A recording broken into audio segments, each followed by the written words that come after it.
नमस्कार, मी डॉक्टर कविता राणे. करेक्ट कार्यक्रममध्ये आपल्या सर्वांचं स्वागत. महाराष्ट्र हा देशामध्ये प्रसिद्ध आहे प्रगतिशील राज्य म्हणून.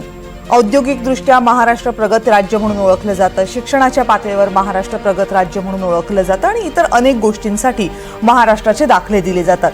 पण NSSOनं जो एक सर्वे केलेला आहे, जो शासकीय सर्वे आहे, देशभराचा आहे, त्या सर्वेमधनं जी आकडेवारी समोर आलेली आहे ती आकडेवारी महाराष्ट्राच्या याच लौकिकाला फारशी साजेशी नाहीये.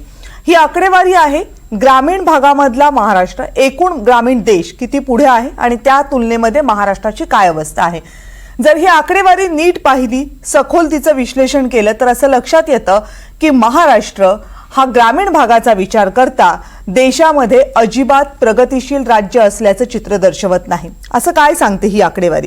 तर ही आकडेवारी असं सांगते की NSSOनं 2022 आणि 2023 मध्ये जे सर्वेक्षण केलं होतं त्या सर्वेक्षणानुसार अखिल भारतीय पातळीवर ग्रामीण भारतामधल्या दारिद्र्याचं प्रमाण हे 6.41% इतकं आहे.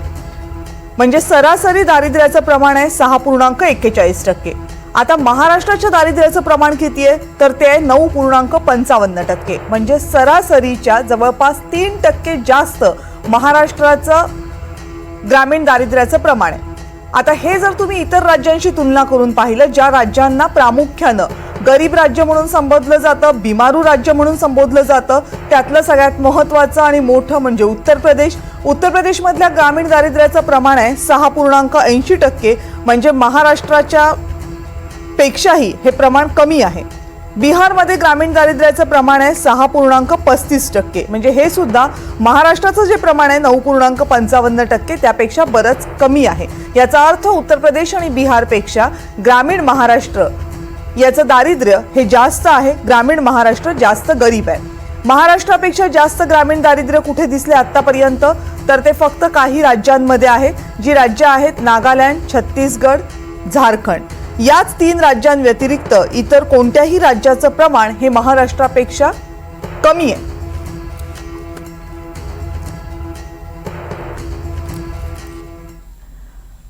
जर महाराष्ट्र औद्योगिकदृष्ट्या प्रगत राज्य मानलं जात असेल, महाराष्ट्राचा GDP हा देशभरामध्ये जास्त असेल, तर मग महाराष्ट्राच्या ग्रामीण भागाची ही अवस्था का? शहरी आणि ग्रामीण भेद हा महाराष्ट्राला खरंच वेगवेगळं करतोय का? ग्रामीण महाराष्ट्र आणि शहरी महाराष्ट्र म्हणजे शहरांमध्ये दिसणारा महाराष्ट्र आणि गावांमध्ये दिसणारा महाराष्ट्र हे एकमेकांशी सुसंगत नाही आहेत का? गावं एक वेगळंच जीवन जगतायत आणि शहरं एक वेगळंच जीवन जगतायत का? असे प्रश्न या आकडेवारीनं निर्माण होत आहेत. आणि अर्थात या सगळ्या समोरचा सगळ्यात मोठा प्रश्न आहे की जर हे चित्र असेल, जर ही आकडेवारी असेल तर हे का होतंय? या संदर्भात बोलण्यासाठी आपल्या सोबत आहेत शेतकऱ्यांचे नेते विजय जावंदिया. जावंदिया सर, नमस्कार, स्वागत आहे आपलं. नमस्कार, धन्यवाद मला बोलवल्याबद्दल. खूप खूप स्वागत आपलं.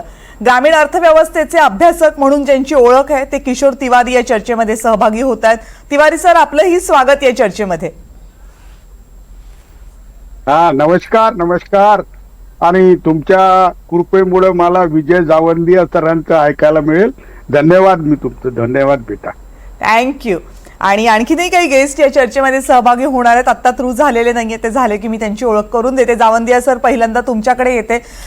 तुम्ही अनेक वेळेला NSSOची आकडेवारी पाहिली असेल. याच्या अगोदर 2012-2013 या साली जेव्हा ही आकडेवारी समोर आली होती त्यावेळेस महाराष्ट्राचं चित्र आणि महाराष्ट्राची अवस्था इतकी दयनीय नव्हती. पण 23-24ची जी आकडेवारी आले ती मात्र ग्रामीण महाराष्ट्रातली आकडेवारी आपल्या सगळ्यांनाच मान खाली घालायला लावणारी आहे. काही परिस्थिती झाली आहे महाराष्ट्राची?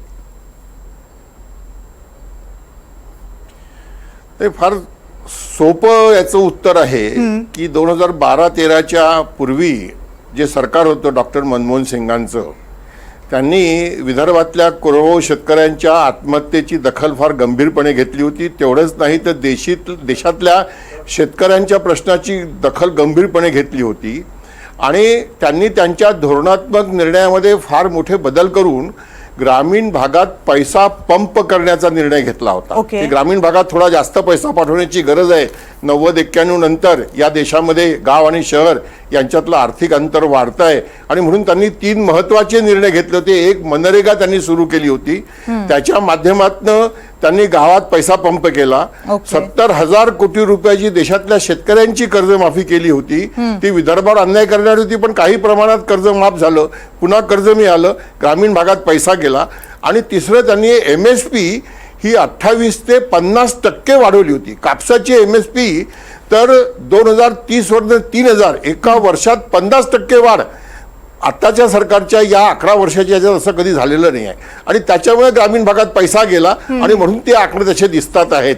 पण ते सुद्धा काही पूर्ण बरोबरीचे होते असं नाही. तुम्ही मगाशी बोलताना जे म्हणालात की महाराष्ट्रात शहर आणि गाव यांचं अंतर वाढतं आहे का, महाराष्ट्रात शेती आणि बिगर शेती यांच्यातलं अंतर वाढतं आहे का, ते एकदम बरोबर आहे. जर पर कॅपिटा इन्कमचा जो तुम्ही उल्लेख केलेला आहे तो पर कॅपिटा इन्कम आपल्या महाराष्ट्रातलं जास्त दिसतं. त्याचं कारण मुंबई पुणे हे आहे हे विसरता कामा नये. ओके. जर पर कॅपिटा इन्कम गावाचं काढलं आणि विदर्भातलं काढलं तर आपलं चित्र डोळे पांढरे करणारं राहील. म्हणून मला असं वाटतं, मी मनमोहन सिंगांसमोर असं बोललो होतो की तुम्ही आत्महत्येचा विचार करता, पण जो शेतकरी जो शेतमजूर गावात आत्महत्या करत नाही तो चांगलं जीवन जगतोय का म्हटलं, please bear with me, he is living just because he is not dying. Kishore Tiwari सुद्धा याचं समर्थन करतील. मला असं वाटतंय की या 11 वर्षांमध्ये पुन्हा गाव आणि शहर यांच्यातलं अंतर वाढलेलं आहे. मी इथे एक मुद्दा सांगून ठेवतो की मोदी सरकारच्या 11 वर्षाचं बजेट जर आपण पाहिलं तर दरवर्षी 15 लाख कोटीचं कर्ज घेऊन या देशाचा विकास केलेला आहे. रस्ते खूप चांगले केलेले आहे. तुम्ही ज्या रिपोर्टच्या आधारावर ही चर्चा घडून आणतात त्याच्यामध्ये म्हटलेलं आहे की रस्ते खूप चांगले केले, मोठे मोठे हायवेज बांधलेत, समृद्धी महामार्ग बांधलेत, पण गावाच्या रस्त्यांकडे, गावाच्या शाळांकडे, गावाच्या स्वास्थ्याकडे लक्ष दिलं गेलं नाहीये. मला असं वाटतंय, मी इथे आत्ताच हे स्टेटमेंट करून देतो, जर हे बदलवायचं असेल तर जसं 15 लाख कोटीचं कर्ज इंडियाचा सुपर डुपर इंडिया करायला केलं तसं 15 लाख कोटीचं कर्ज आणखीन दरवर्षी घेतले पाहिजे आणि हे पैसे MSPच्या माध्यमातून, रोजगार हमी योजनेच्या माध्यमातून, महिला सशक्तीकरणाच्या माध्यमातून ग्रामीण भागात पेरले पाहिजेत. ग्रामीण भागात हा पैशाचा प्रवाह वाढवला पाहिजे. तरच सबका साथ सबका विकास होऊ शकतो. इतकी मी आता मांडतोय माझी भूमिका. पण 2-3 मुद्दे सर तुमच्या बोलण्यातनं आले ते खूप महत्वाचे होते. एक तर ग्रामीण भागामध्ये पैसा कमी जातो असं तुमचं अनालिसिस आहे आणि जर तसं असेल तर त्याचा परिणाम जो तुम्ही सुद्धा मांडला तो आपल्याला दिसतोय की विषमता खूप जास्त आहे. एकूण राज्य प्रगतिशील आहे का, तर नक्की आहे. एकूण राज्याचं पर कॅपिटा इन्कम, दरडोई उत्पन्न जास्त आहे का, तर आहे. पण तेच दरडोई उत्पन्न 2 माणसांमध्ये सारखं आहे का, तर ते तसं नाहीये. आणि याचं कारण मोठं आहे ती आर्थिक विषमता. म्हणजे ग्रामीण भागामध्ये 20,000 रुपये जर महिन्याला सर्वसाधारणपणे एका कुटुंबाचा खर्च मानला जात असेल तर ग्रामीण भागामधलं सरासरी तेवढं उत्पन्न त्या कुटुंबांचं तितकं आहे का, हा महत्वाचा प्रश्न आहे. आणि तिसरा एक मुद्दा तुम्ही मांडला तो मला आणखीन महत्वाचा वाटला की बिग तिकीट प्रोजेक्ट, ज्याला तुम्ही मोठे रस्ते म्हटलात, की इतके मोठे प्रोजेक्ट आपल्याकडे येतात, ते पूर्ण सुद्धा होतात. नक्की महाराष्ट्राच्या एकूण प्रगतीसाठी त्यांची गरज आहे, पण हे सगळं होत असताना जे छोट्या छोट्या गोष्टी आहेत ग्रामीण भागामधल्या त्याकडे दुर्लक्ष होते का. 3 खूप महत्वाचे मुद्दे तुमचे होते. किशोर तिवारी सर, याच्यापेक्षा आणखीन काही मुद्दे तुम्हाला महत्वाचे वाटतात का, जे की या आकडेवारीला पूरक किंवा ही आकडेवारी समजून घ्यायला आपल्याला मदत करतील? दोन गोष्टी मी याच्यात राजकारण आणणार नाही. एक सांगतो तुम्हाला, राजकारणात आणणार नाही म्हणजे राजकारणामुळे मूळ प्रश्न फार डायव्हर्ट होतात.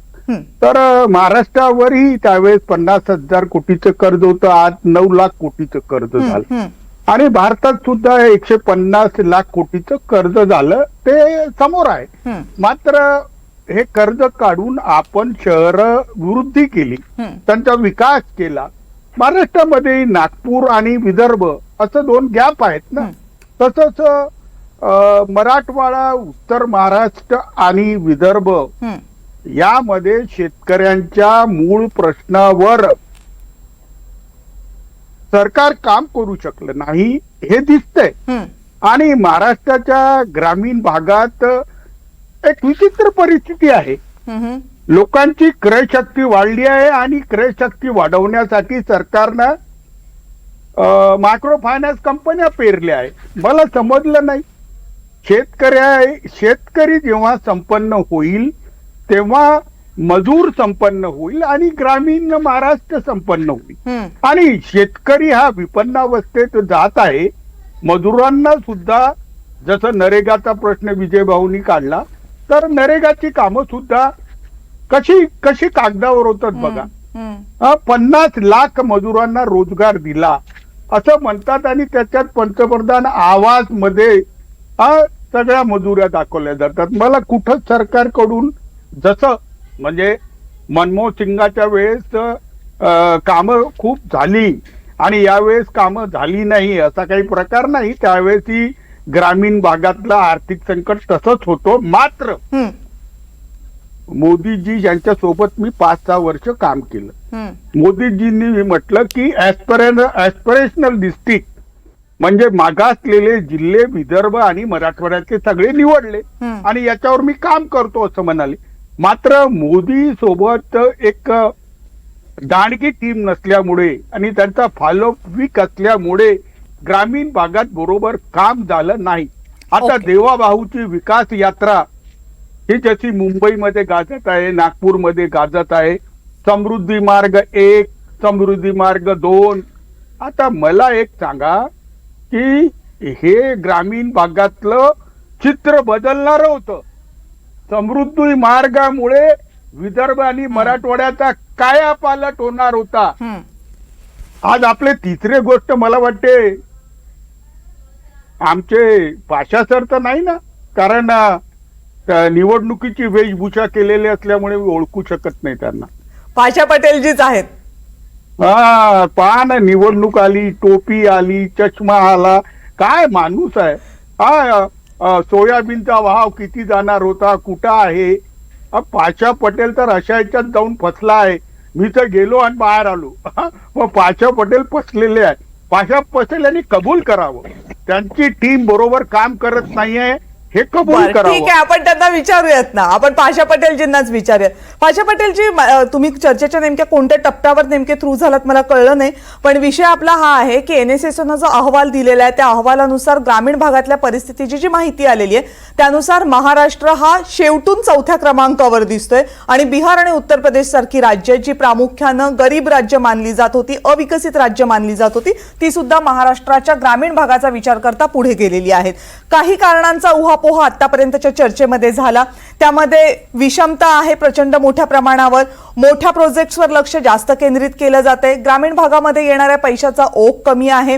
ग्रामीण आणि शहरी मधली दरी वाढत चाललेली आहे. असे काही मुद्दे समोर आले. या व्यतिरिक्त तुम्हाला काही मुद्दे जाणवत आहेत का? मला जे विषय जे वाटते ते असं आहे की गावात जर पैसा जायचा असेल तर सगळ्यात सोपं मार्ग काय की गावातला मजूर शेतात काम करतो आणि शेतमालच्या किमतीमध्ये मालकाची आणि मजुराची मजुरी धरली जाते आणि या दोघांच्याही श्रमाचा मोबदला या माध्यमातून दिला जातो. सगळ्यात महत्वाची गोष्ट कशी आहे की मी तुम्हाला एक उदाहरण म्हणून सांगतो की आता सोयाबीनची MSP 4,992 रुपये आहे आणि आम्ही आता केंद्र सरकारला कळवलंय 7,077 रुपये जर सोयाबीनला दिले तर सोयाबीनच्या शेतकऱ्याला परवडेल, आता परवडणार नाही. 7,000 आणि 5,000 2,000चा फरक आहे. तुमच्या माहितीसाठी सांगतो की मी ज्या आयोगाचा अध्यक्ष आहे, माझं काम काय की महाराष्ट्रातली आकडेवारी केंद्रीय कृषी मूल्य आयोगाला सादर करणे आणि मग गेल्या 5-7 वर्षापासून मी बघतो ज्या वेळेस आम्ही ही आकडेवारी दिल्लीला कळवतो त्यावेळेस असं म्हणलं जातं की महाराष्ट्रामधून जी आकडेवारी येते ती जास्त येते. आता आम्ही एका गोष्टीमध्ये प्रयत्न करतो, अरे बाबा ही आकडेवारी आम्ही जास्त नाही सांगत, आम्ही ती रास्त सांगतो. का तर गावातल्या मजुराची मजुरी शेतमालक किती देतो, 1,000 रुपयाच्या आसपास मजुरी पडलेली आहे. दिवसाला 500 रुपये घेतल्याशिवाय कोण कामाला येत नाही.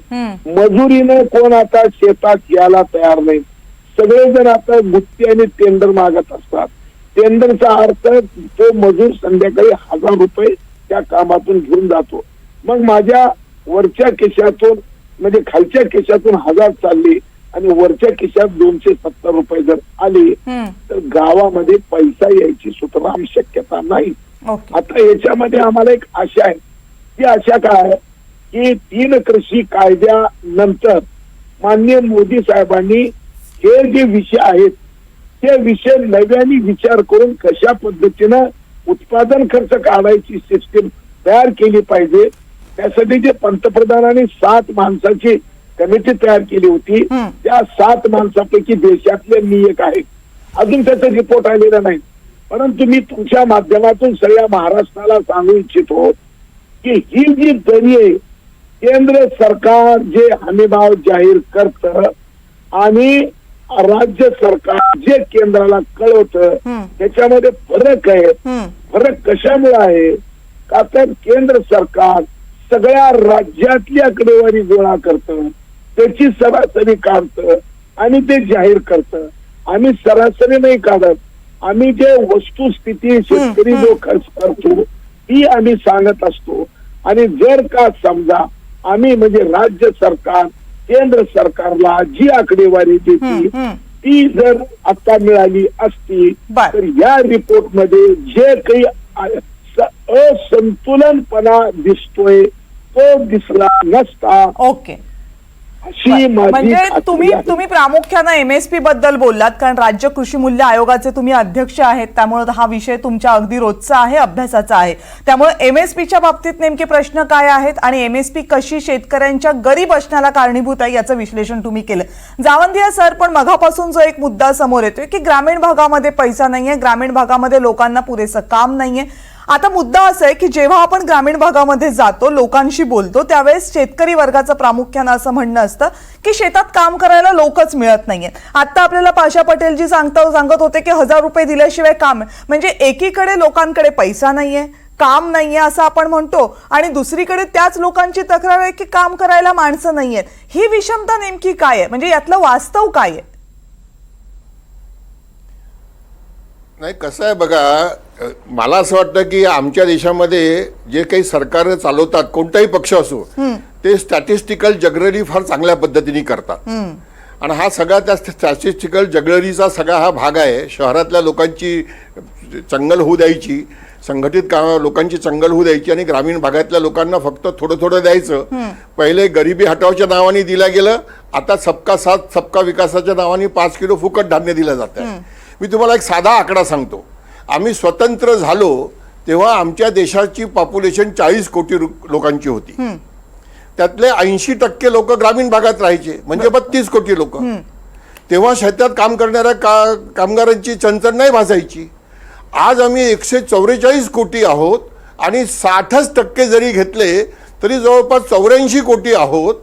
मग शेतीत काम करायला माणसं का सापडत नाही याचं उत्तर कोणी देत नाही. याचं उत्तर हे आहे की जी तरुण पिढी गावात आहे ती तरुण मुलं मुली शेतमालकाची असो शेतमजुराची असो ती शेतात काम करायला तयारच नाही कारण शेताच्या कामाला प्रतिष्ठा नाही. मी जेव्हा मुंबई पुण्याला जातो आणि हॉटेलमध्ये थांबतो तेव्हा तिथे काम करणाऱ्या मुलाला मी विचारतो की बाबा रे तू कुठून आला, तर ती मुलं मुंबईला आलेली पुण्याला आलेली ही जवळपास मराठवाडा विदर्भातनं बॅकवर्ड एरियातनं आलेली असतात. त्यांना विचारतो की तुमच्याजवळ शेती आहे का, ते म्हणतात हो 4-5 एकर शेती आहे. मग कशाला इथे आलात, तुम्हाला गावात रोजगार या इथे किती रुपये मिळतात हाही प्रश्न विचारतो. तर ते सांगतात 7,000-8,000 रुपये 2 वेळचे जेवण मिळतं, राहायलाही मिळतं, चहाही मिळतो. म्हटलं एवढे पैसे तुम्हाला गावात नाही मिळत का? ते उत्तर जे देतात ना ते उत्तर असं असतं की शेतातल्या कामाला काय प्रतिष्ठा आहे. मी जेव्हा मुंबई पुण्यावरनं गावात जातो तेव्हा कॉलर टाईट करून सांगतो की मी मुंबईला आहे पुण्याला आहे. जसे आमच्या देशातले काही लोक परदेशात गेले तिथे कपबशात होतील पण इथे येऊन सांगतात की मी अमेरिकेत आहे, मी इंग्लंडमध्ये आहे. हे जे आहे की नाही हे सगळं चाललेलं आहे. तुम्हाला परवाची गोष्ट सांगतो. मी 4 दिवसापूर्वी पुण्याला होतो. 3 वाहनात मी बसलो, 2 ओलामध्ये आणि 1 ऑटोमध्ये. या तिन्हीचे ड्रायव्हर जे होते ते विदर्भ आणि मराठवाड्यातले होते, शिकलेले तरुण पोरं होते. का जातात तो ग्रामीण भागामध्ये माणसासारखं जगता येईल असं वेतन नाही. 7वं वेतन आयोग नरेंद्र मोदी सरकारने लावलं. चपरासाचं वेतन 18,000 रुपये केलं 7,000वरनं. ओके. मनमोहन सिंगांनी जेव्हा 6वं वेतन आयोग लावलं होतं तेव्हा मी मनमोहन सिंगांना म्हटलं होतं वायफडला की तुम्ही 6वं वेतन आयोग लावाल तेव्हा जे चतुर्थ श्रेणी कामगाराचं वेतन असेल ते नका देऊ, त्या तुलनेत आमचं वेतन वाढवून द्या. आता पाशा पटेलनी तुम्हाला सांगितलं 500 रुपये रोज वगैरे, पण पाशा पटेल मोदी साहेबांना का सांगत नाही की 500 रुपये याचा रोज हिशेबात घेऊन कृषी मूल्य आयोगानं शेतीमालाचे भाव काढावेत आणि ते भाव बाजारात मिळणार नाहीत, त्याच्याकरता सरकारचा हस्तक्षेप असावा. अहो पाशा पटेल सांगतात महाराष्ट्राची MSP तिथली MSP ठीक आहे ना, फरक आहे, पण जी दिल्ली सरकारने जाहीर केलेली 4,892 रुपये तीच बाजारात मिळत नाहीये. 6,000 रुपये मोदींनी निवडणुकीच्या वेळेस आश्वासन दिलं आमच्या सरकारला आम्ही 6,000 रुपये सोयाबीन घेऊ. काय झालं त्याचं? अरे तेवढं तर करा, पण तेही करत नाही. मनमोहन सिंगांनी 3,000 जाहीर केली तर त्या वर्षी विकत घेतली. निवडणुकीचं वर्ष होतं, सगळं निवडणुकीचं राजकारण आहे.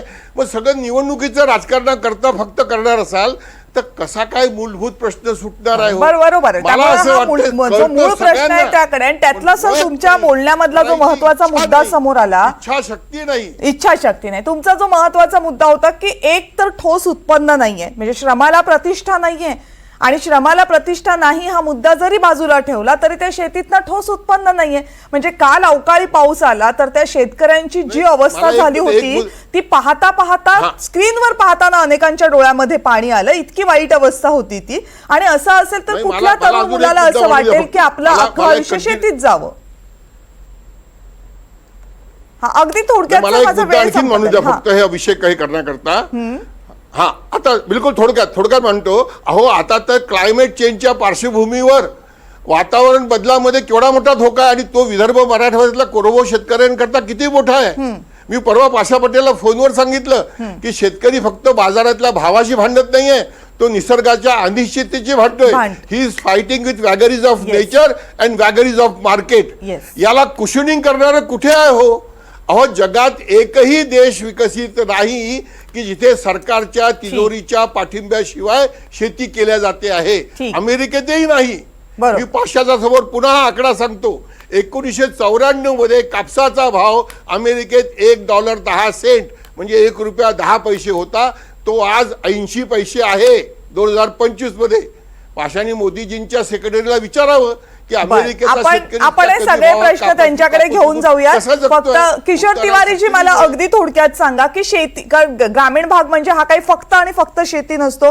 ग्रामीण भागामध्ये खूप मोठ्या प्रमाणावर इतरही उद्योग चालतात जे असंघटित उद्योग प्रामुख्याने आहेत. आता त्याची वाटचाल काही प्रमाणात संघटित उद्योगांकडे जरी चालली असेल तरी मोठ्या प्रमाणात ते असंघटितच आहे. या असंघटित उद्योगांना सुद्धा पुरेशी चालना मिळू शकली नाही जेणेकरून ते ग्रामीण अर्थव्यवस्थेचा गाडा पुढे नेऊ शकतील. नाही, कसं झालंय तुम्हाला सांगतो मी की काहीतरी चुकत आहे हे तर नक्की आहे. आपण महाराष्ट्र हा पुरोगामी राज्य म्हणत होतो आणि आज महाराष्ट्र हा बिहार आणि उत्तर प्रदेश पेक्षाही ग्रामीण भाग मागासलेला आहे. तर पाशा पटेल म्हणत होते ते मुद्दे बरोबर आहेत ना. आता शिवराज चव्हाण आमचे मित्र कृषी मंत्री झाले आणि त्यांच्या राज्यात सगळ्यात महत्वाचं पीक, नगदी पीक सोयाबीन आहे. ते स्वतः एडव्होकेसी करायचे ना 6,000. कसं असते की मला एकच म्हणायचं आहे की ग्रामीण भागात जे विपन्नावस्था आली आहे त्याला ग्रामीण भागातील रोजगाराच्या संधी, सार्वजनिक आरोग्याच्या संधी व सेवा व सार्वजनिक शिक्षण व त्याचं खाजगीकरण याच्यामुळे पडलेला परिणाम हा सगळा रिफ्लेक्ट होतो. वरून जोपर्यंत मी पाशा पटेल आमचं कोणी आता ऐकत नाही आणि आम्हाला कोणी विचारतही नाही, परंतु तुम्ही तिथे आहात तर सांगा त्यांना की पीक पद्धती, लागवडीचा खर्च कमी करणे आणि MSP बरोबर देणे व पत पुरवठा नियमित करणे या मूळ गोष्टीवर काम करा. ठीक आहे, आपण पाशा पटेलांना हे सगळे प्रश्न विचारले. तुम्ही 3-4 प्रश्न उपस्थित केलेत. पाशा पटेलजी सांगा, तुमच्यासाठी सगळे प्रश्न आहेत आणि सगळ्यात महत्वाचा प्रश्न आहे की जर ग्रामीण भागाची ही विपन्नावस्था होत असेल तर ती सरकारपर्यंत पोहोचण्याचं काम तुम्ही का करत नाही? कसं आहे बरं का मॅडम की विरोधी पक्षात असलं की रस्त्यावर ओरडावं लागतं आणि सत्तेत असलं की नेत्यांच्या कानात सांगावं लागतं. मी ज्या ज्या कमिट्यावर आहे त्या कमिट्यावर आदरणीय विजय जावंदिया आणि जे आमचे जे यवतमाळचे मित्र आहेत किशोर तिवारी या दोघांनाही सांगतो की तुमच्यापेक्षा माझा आवाज मोठा आहे. मी जिथं सांगायचं ते सांगत असतो. त्याची काळजी तुम्ही करू नका. तुम्हाला दोघांनाही खात्री आहे मी काय बोलतो काय विचार करतो ते. फक्त तुम्ही जसं मोकळं बोलताय ना आता टीव्हीवर तसं मला टीव्हीवर बोलता येत नाही. परंतु ज्या कमिट्यामध्ये मी आहे विजय जावंद्याचा मी शिष्य आहे. विजय जावंद्या मानतील का नाही मला माहिती नाही. त्यांना जर त्यांच्यावर आत्मविश्वास असेल तर ते जे म्हणतात ना की नरेंद्र मोदी साहेबांना सांगावं. विजय जावंद्याला जर स्वतःवर खात्री वाटत असेल तर त्यांनी मनातल्या मनात सांगावं की पाशा पटेलला जिथं जिथं संधी मिळत असेल तिथं ही भाषा पाशा पटेल वापरत असेल. आणि किशोर तिवारी माझा सोबती आहे. किशोरलाही माहितीये मी काय करतो ते. पण मॅडम आपल्या माध्यमातून या दोघांनाही बोलतो आणि सगळ्या महाराष्ट्राला सांगतो की माझ्या शरीरात जोपर्यंत श्वास आहे मी जिवंत आहे तोपर्यंत ग्रामीण भागातले प्रश्न माझ्या परीनं केंद्रात मांडायचं आणि राज्यात मांडायचं माझं काम आहे. हा माझं किती ऐकलं जाईल हे मात्र मी सांगू शकत नाही. पण मानण्यामध्ये कमी पडत नाही याबद्दल 100% मी खात्री देतो. असं आहे पाशा पटेलजी, तुम्ही ज्या पदावर आहात त्या पदावर तुम्ही फक्त सांगून किंवा जोरात सांगून आमच्यासाठी उपयोग नाहीये, राज्यातल्या शेतकऱ्यांसाठी उपयोग नाहीये. तुमचं म्हणणं ऐकलंच गेलं पाहिजे तरच ते राज्यातल्या शेतकऱ्यांसाठी उपयोगाचं आहे. खरं तर असं म्हटलं जातं की जेव्हा सामाजिक विषयांवर चर्चा होते त्यावेळेस त्यामध्ये राजकारण आणू नका. पण महाराष्ट्र काय, भारत काय किंवा जगभरातला कुठलाही भूभाग काय, जर अशा मुद्द्यांवर आपण राजकारण विरहित चर्चा करायला गेलो तर कदाचित आदर्शवादी चर्चा घडतील पण त्यातनं उत्तरं मिळणार नाहीत. त्यामुळे या मुद्द्यांना राजकारण विरहित चष्म्यातनं पाहता येत नाही. एक दुसरी महत्त्वाची गोष्ट, जितके मुद्दे आज ग्रामीण भागाशी संबंधित आहेत त्यातनं एक गोष्ट स्पष्ट होते की महाराष्ट्राचं प्रगतिशील चित्र हे फसवं आहे जर तुम्ही ग्रामीण भागाच्या चित्रातनं पाहाल, ग्रामीण भागाच्या दृष्टिकोनातनं पाहाल. ग्रामीण आणि शहरी हे दोन भाग जर महाराष्ट्रामध्ये तयार झालेले असतील तर ते महाराष्ट्राच्या भविष्यासाठी आणि प्रगतीसाठी चांगलं चित्र नक्की नाहीये. आता आलेली आकडेवारी सरकारी आकडेवारी आहे त्यामुळे त्याच्यावर प्रश्नचिन्ह उपस्थित करण्याचं कारण नाही. पण किमान सरकारी आकडेवारी तरी सरकारच्या डोळ्यामध्ये अंजन घालेल अशी अपेक्षा आपण करूयात. कारण हीच आकडेवारी जर पुढच्या 10 वर्षांनी पुन्हा चर्चा करायची वेळ आली तर मात्र वेळ आपल्या हातातनं निघून गेलेली असेल. त्यामुळे आत्ताच जागं व्हायला पाहिजे. महाराष्ट्राच्या ग्रामीण भागाची आज जी विपन्नावस्था झालेली आहे त्यातनं बाहेर काढायचं असेल तर उत्तरं सरकारलाच शोधावी लागतील, सरकारलाच द्यावी लागतील. आणि म्हणूनच राजकारण विरहित चर्चा या मुद्द्यांवर करता येणं खूप कठीण आहे. आपण सगळेजण मान्यवर आहात या क्षेत्रामधले, खूप काळ तुम्ही शेती क्षेत्रामध्ये ग्रामीण क्षेत्रामध्ये काम केलेलं आहे. आपण सगळ्या चर्चेमध्ये सहभागी झालात. वेळ कमी पडतोय अन्यथा ही चर्चा अजूनही बराच काळ होऊ शकली असती. पण सर खूप खूप धन्यवाद आपल्या सहभागाबद्दल.